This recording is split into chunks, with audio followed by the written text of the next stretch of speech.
Long ago, in distant times, there rose a king. Sehami they called him, valiant, strong, and brave.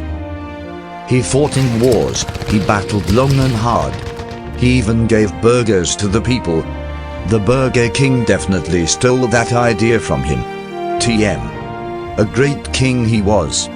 Now, there are those who wish to oppose him and his rightful heirs to the throne. Like WTF man, he totally earned that place as king. Exactly! We can't have that! I'm the king! Dad, we're playing Lords of the Realm 2!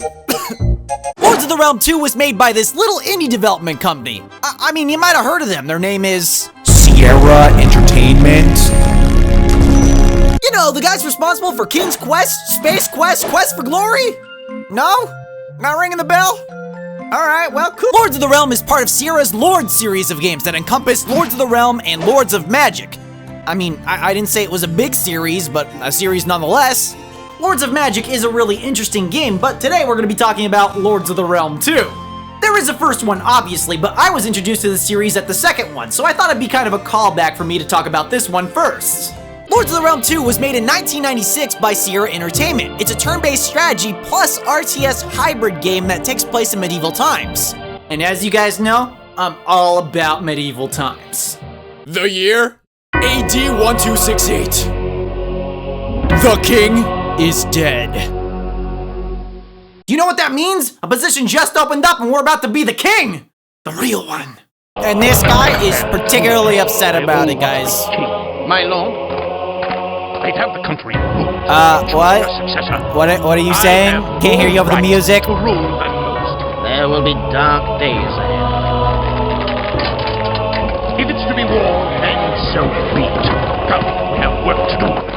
Man, have you ever seen anyone just be so nonchalantly okay with starting a war? If it's to be war, then so be it. It's like the first meeting out of the gate. To war! Come, we have work to do.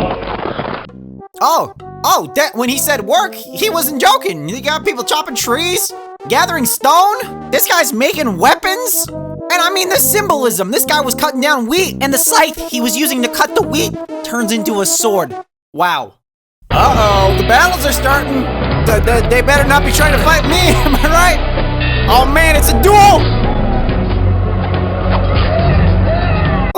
Wait. Well, what move is that? He does a full 360 swing and knocks the guy off the battlements.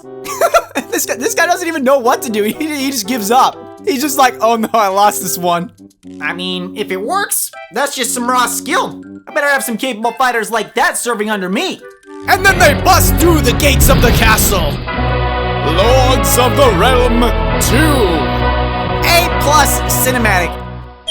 So first we have to choose our name, and I went with Sir Hammy, obviously. And now the most important choice of all, your shield color. What color will you represent on your banners as you go forth into battle? I want to choose purple.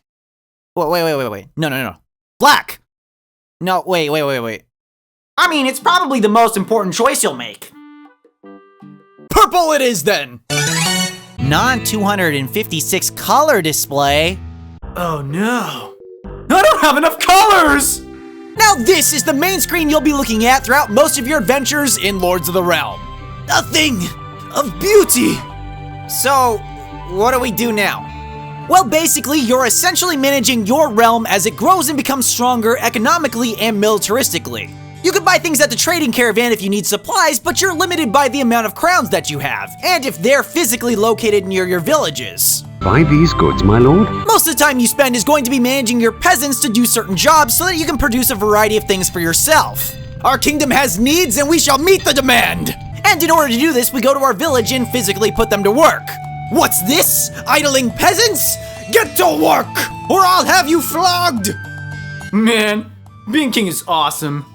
The first order of business is to get our food situation going. My vote is that I'm the king and I will decide that we shall have a city of burgers! So we must fuel our burger nation by producing more cows! I give you burgers! Burgers for everyone! Depending on the type of production your town has, you'll be able to gather wood, stone, or iron respectively. Wood and iron help with making weapons, and stone and wood help with building new castles. You also have to manage the population of your growing cities as they develop. The bigger your population gets, generally the better off you are, but you also have to be able to feed them.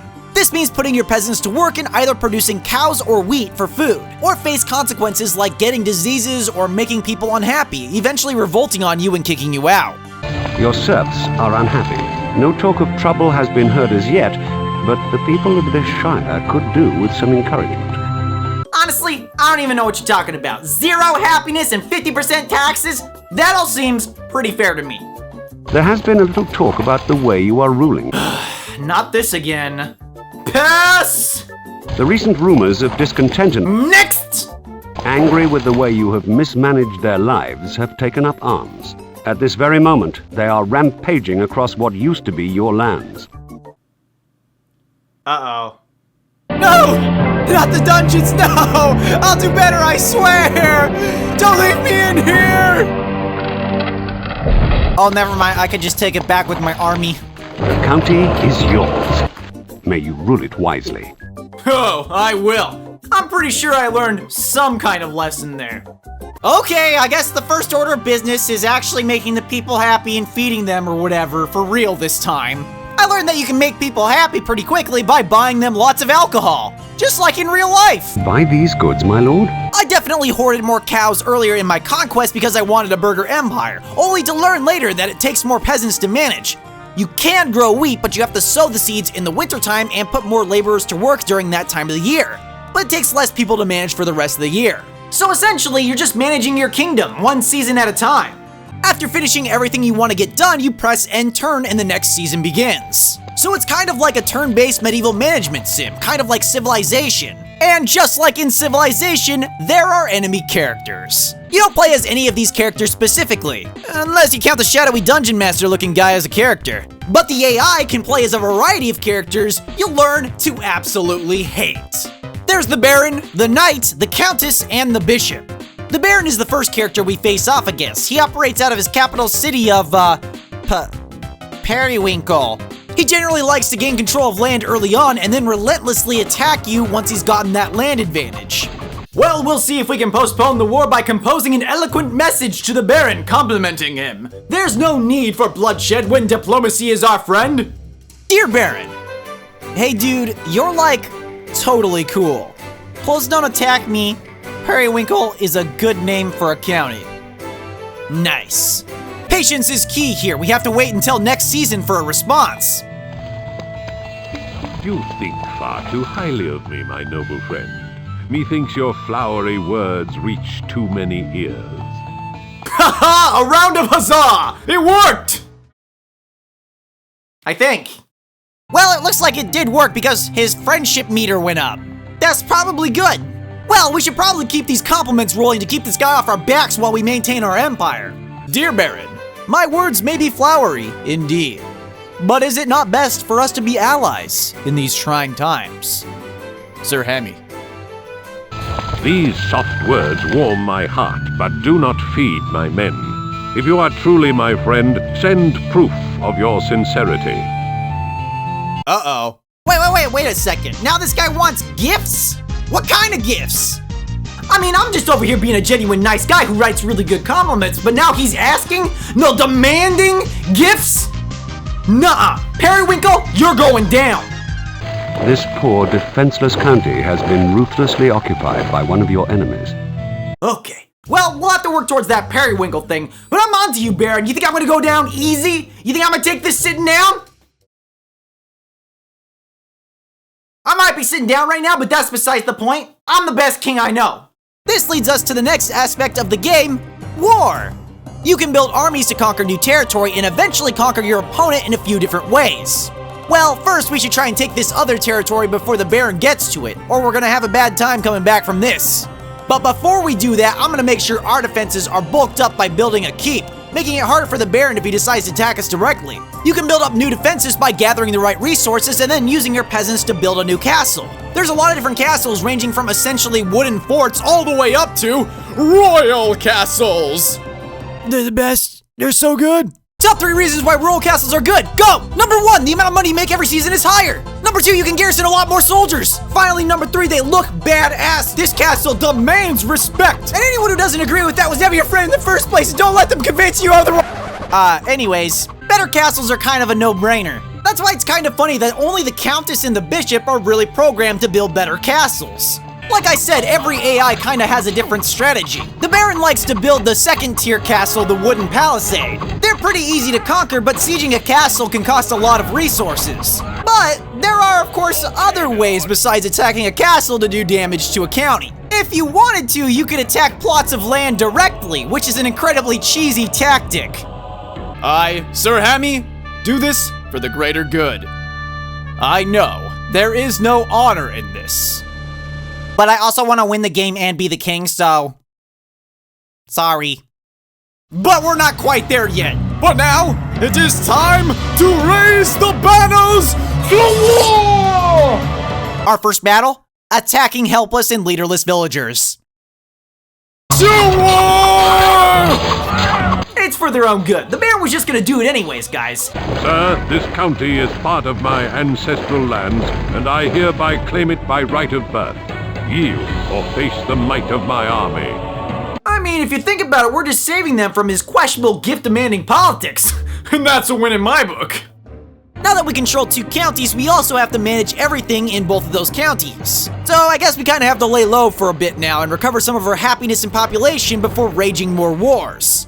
We also should probably build another castle on this land too, so the Baron just can't walk up and take it. We have a long and arduous journey ahead of us. And you know what that means.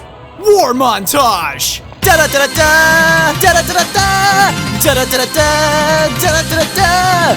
Killing helpless peasants and taking their counties. We're the king, and that's the coolest thing. We have cornered the Baron, and now the final battle. Forward! Leave it to us, sir. Roman ready.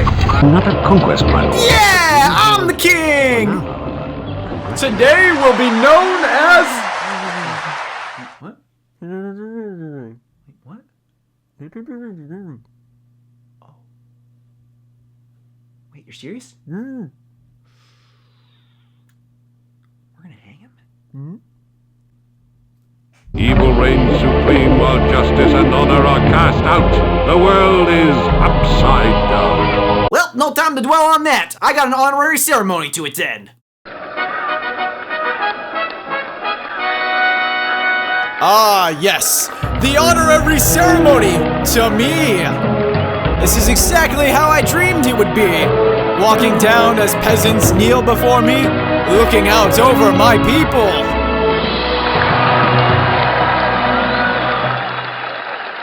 Wow, there's a lot less than I thought. But it's not over yet. Our conquest for the crown is just beginning. We have a new objective.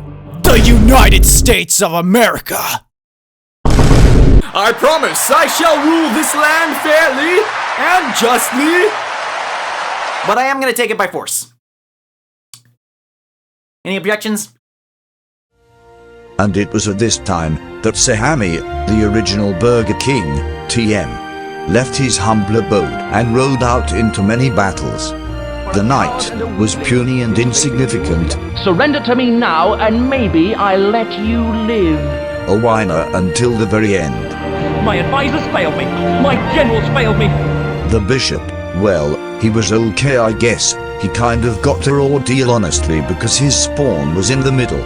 I'll have you know, you rogue, that my armies are strong and well armed. The Baron was just kind of over in Florida being an idiot. Have pity on them, they are just common folk.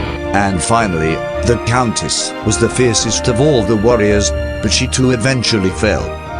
Sehami unified the states under the purple banner of Hamelot, thus concluding the adventures of Sehami, the greatest king to ever live.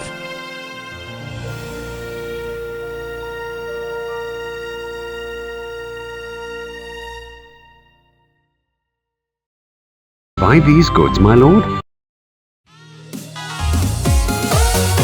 Hey guys, thank you so much for watching the video. If you enjoyed the video and you want to see more, be sure to subscribe to the channel for more videos like these. If you liked the video, leave it a like. And be sure to comment down below with any suggestions or anything you have to say. You should also follow me on Twitter. That's where I post things, but only when I want to. And if you just can't wait for more videos, I got 2 more videos for you right there. Thanks again for watching, everybody. That's it from me. I'll see you next time. Peace.